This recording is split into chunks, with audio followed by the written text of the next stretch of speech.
조갑제 TV 시청자 여러분, 6월 13일, 6월 13일 오후 4시 반을 넘었습니다. 이 트럼프 대통령이 학살자 김정은을 유능한 사람이다, 열심히 하는 사람이다, 믿을 수 있는 사람이라고 칭찬하고, 김정은이 이야기해온 허무맹랑한 이야기, 한미연합 군사훈련은 북한에 대해서 도발적인 것이니까 중단해야 된다라는 억지를 그대로 수용을 해가지고 북한에 대한 방어훈련인 한미군사훈련을 중단하겠다는 결정을 적시하고, 한국하고 미국 국방부하고는 의논도 하지 않고, 또 이거는 일본과도 의논해야 될 일입니다만, 이런 행동을 보이니까 즉각적인 반응이 지금 일어나고 있습니다. 좌파 운동권 세력이 지배하는 대한민국과 달리 미국은 언론과 여론이 살아있고, 특히 국회가 역동적으로 움직이는 나라입니다. 이 트럼프의 바보짓, 배신 행위에 대해서 아주 직설적인 비판이 쏟아져 나오고 있는 것이 그래도 우리가 희망으로 삼을 만합니다. 세계의 양심이, 자유를 사랑하는 세계의 양심이, 김정은의 독재를 미워하는 세계인의 양심이 뭉친다면은 김정은, 문재인, 트럼프 세 사람이 하고 싶은 대로 되지 않습니다.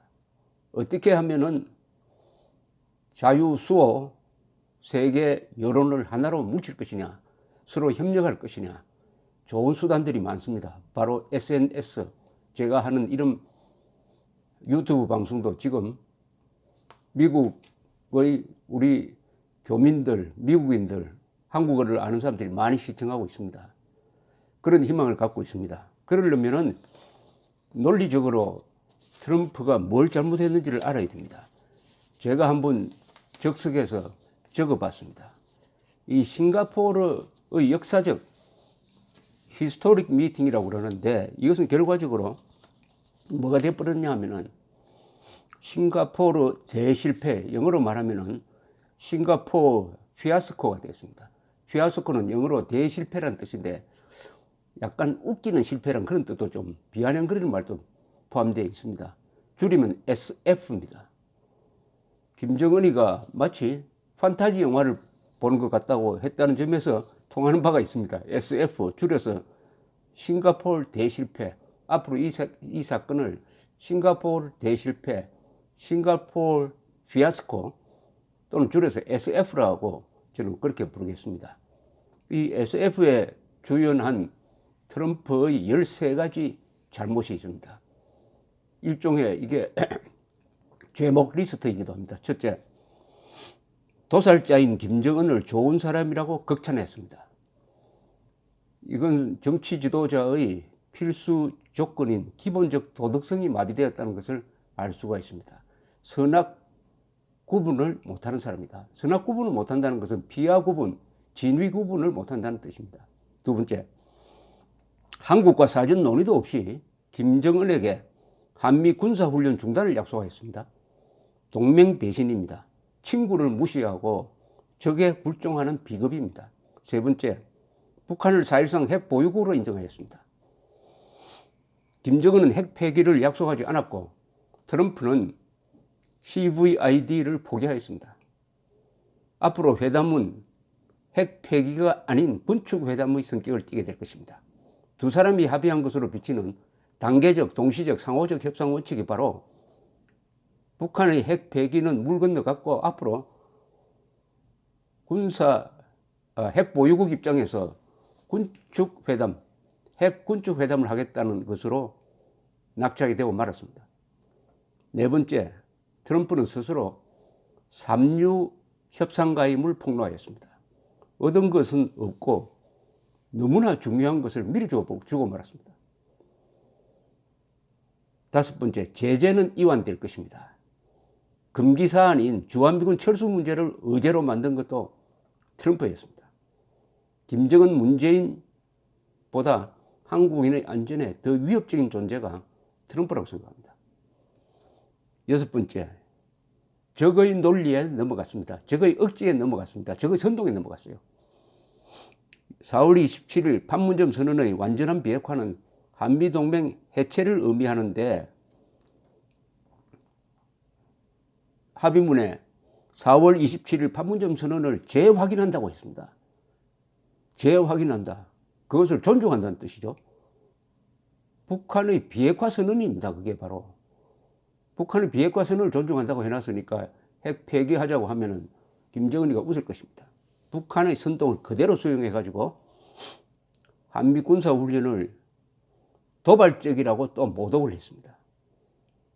적의 억지에 선동에 넘어갔습니다. 7. 세계를 속이고 자신을 속였습니다. 리비아 모델 핵폭탄 반출 후 폐기 등 호언장담을 하더니 CVID는 제대로 논의할 시간도 없었다고 고백을 하고 말았습니다. 그럼 왜 거기에 갔습니까? 사진 찍기 위해서 가가지고 김정은을 세계 무대에 등장시키고 들러리 쓰러 간 거 아니겠습니까? 여덟 번째, 협상의 ABC를 지키지도 않았습니다. 딜메이커란 말 다 거짓말입니다. 맨 나중에 해야 할 담판을 가장 먼저 하니까 실무진들이 가진 전문적 견해가 다 무시되고 말았습니다. 회담이 대성공할 것이라고 미리 선전을 하면서 트위터를 날리니까 밑에서 북한과 마주 앉은 실무자들은 배짱 있게 협상을 전개할 수가 없었어요. 양보를 하더라도 일단 만나도록 하는 게 우선이다. 이렇게 돼버린 거 아니겠습니까? 구체적 약속은 얻지 못하고 영구적인 부작용을 내는 것들만 이미 주어버렸습니다. 주한미군 철수 이야기 꺼내고 한미연합훈련 중단시킨다고 약속하고. 아홉 번째, 인권 문제를 의미 있게 거론하지 않았습니다. 북한의 인권 문제를 자신의 인기를 위하여 이용해 먹었다는 의심을 피하기 힘들 것입니다. 어떻게 자기 형을 공개적으로 암살한 자를 유능하고 애국심이 있고 믿을만하다고 이야기할 수가 있습니까? 이건 농담도 이런 농담하면 안 됩니다. 열 번째, 자유의 동맹국을 배신하고 악의 축을 지금 감싸고 있습니다. 우크라이나 침공으로 벌받은 러시아를 G7 회의에 복귀시키겠다고 합니다. 무슨 약점을 잡혔는지. 김정은, 시진핑에게는 물렁하고 캐나다, 프랑스 등 우방국 지도자에게는 무례합니다. 이런 사람입니다. 11번째, 거짓말이 심한 사람입니다. 회담 하루 전에도 폼페이오 국무장관을 앞세워가지고 김정은이 CVID를 수용하지 않으면 회담을 깰 것처럼 거짓말을 했습니다. 부하들이 아주 곤란하게 되었습니다. 부하들을 거짓말쟁이로 만들고 있습니다. 부하들을. 좋은 지도자가 있으면 못난 부하도 아주 큰 사람처럼 보이는데 못난 지도자가 있으면 잘난 부하들도 더 작아지고 맙니다. 12번째, 한국전에 참전한 180만 명의 미군, 그중 5만 4천 명이 죽고 11만 명이 다쳤습니다. 트럼프는 이런 희생을 강요했던 김일성의 손자를 축해 올림으로써 미국의 호국 영령들에게 침을 뱉었습니다. 침을 뱉었습니다. 13번째, 인류의 보편적 가치인 자유의 대원칙을 포기하였습니다. 노벨상이 트럼프를 망칠 것 같아요. 노벨 평화상에 허영심을 가진 사람들이 몇 사람 있었습니다. 월남 평화협정을 맺었던 키신저가 노벨 평화상 수상자가 되었습니다. 그 2년 뒤에 그 평화협정은 깨어지고 월남이 망해버렸습니다. 2000년에 김대중 전 대통령이 김정일과 만났다고 해서 노벨 평화상을 받았습니다.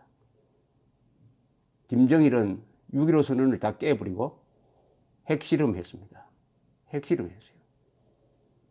이번에 트럼프가 노벨 평화상을 기대해가지고 김정은을 만나서 평화 이야기를 나누었다면은 반드시 그 대가를 치르게 될 것입니다.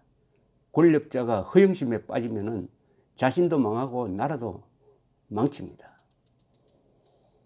결론적으로 SF 싱가포르 피아스코의 가장 큰 피해자는 현재로는 남북한의 한민족입니다. 한민족의 안전이 위협을 받게 되었고 한민족을 위협하는 핵무장한 김정은이가 살기 등등하도록 만든 트럼프. 어떻게 할 것이냐. 세계 여론, 자유를 사랑하는 세계 여론, 그래도 정의감이 있는 한국인, 미국인이 손을 잡고 트럼프를 비판해야 합니다.